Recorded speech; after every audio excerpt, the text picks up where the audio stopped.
Actually मैं एक story सुनाना चाहती हूँ आपको। मैं कश्मीरी पंडित हूँ और मैं कश्मीर की कश्मीरी पंडित है आप? जी हाँ, मैं डॉक्टर कविता हूँ और मैं उस जगह रहती थी जहाँ पे पीक मिलिटेंसी थी 1990 में। उसको सोपोर बोलते हैं। हमारे घर को कश्मीरी मिलिटेंट्स ने एक बेस बना लिया था क्योंकि हमारी बेसमेंट थी।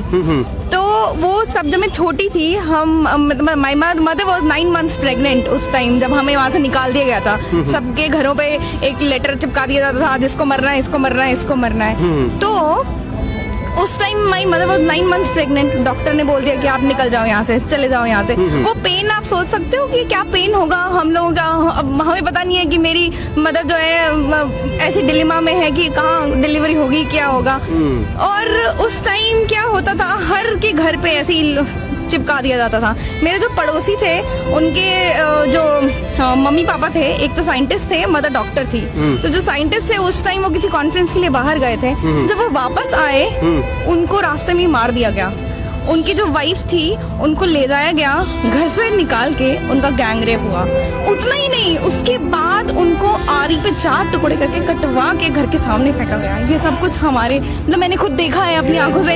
ये पेन मैंने फील किया है। आप लोग ये मतलब जो बाहर यहाँ रहते हैं, कश्मीर से बाहर के लोग जो हैं, उनको सबको पता भी नहीं होगा कि वो पेन क्या होता है। वो मतलब हमने कैसे टॉलरेट किया है वो वाला पेन। उसके बाद हम लोग चले गए, निकल गए वहाँ से रात के अंधेरे में एक टैक्सी में, सब कुछ छोड़ के वहाँ से। कुछ नहीं था हमारे पास। मैं छोटी सी बहुत, मेरे पापा और मेरी मदर, हाई रिस्क बेबी था वो। बड़ी मुश्किल से हम लोग धक्के खाते हुए एम्स पहुँचे। एम्स में टेबल नहीं था कोई। डिलीवरी हुई। मेरे माँ बाप के पास इतने भी पैसे नहीं थे कि वो मेरे भाई को कपड़े पहना सके। वो बच्चा 4 दिन ऐसे ही एक टॉवल में लिपटा रहा।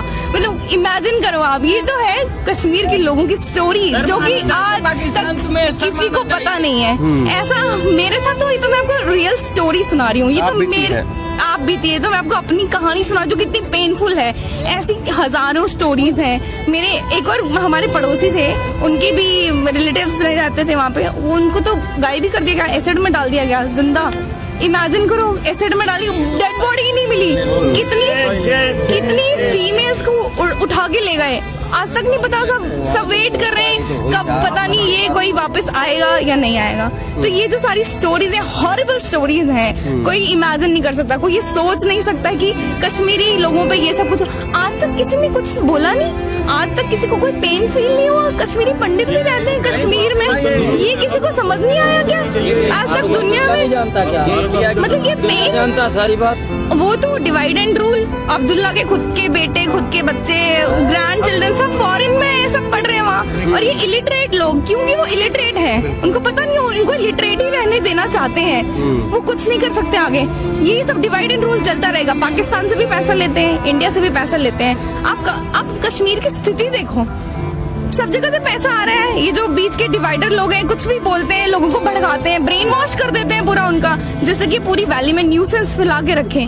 मतलब ये गलती किसकी है? ऐसी लोगों की गलती है। और हमें क्या करना है अब? हमें इन सब इसकी क्लैरिटी चाहिए, हमें आंसर चाहिए इन सब चीजों का। आप वहाँ से हैं, आपसे जानना चाहेंगे कि आप क्या देखते हैं कि किस तरह से जो है अब आखिरी समय चल रहा है, कैसे हल होना चाहिए इस समस्या का? आखिरी समय चल रहा है, हमें सोल्यूशन चाहिए इस प्रॉब्लम का। हम ये मतलब ये नॉन हीलिंग अल्सर नहीं होना चाहिए कि हम थोड़ी सी दवाई लगा देते हैं, वो जो जख्म है वो थोड़ा सा भर जाता है, फिर थोड़े दिनों बाद उसमें से खून निकलने लगता है। ये नॉन हीलिंग अल्सर नहीं चाहिए, इसको काट के फेंको, इस प्रॉब्लम को जड़ से खत्म करो। ये नहीं चलेगा, मतलब हमें ये नहीं चलेगी, कहानी नहीं चलेगी, इसको जड़ से खत्म करो। This is what we want.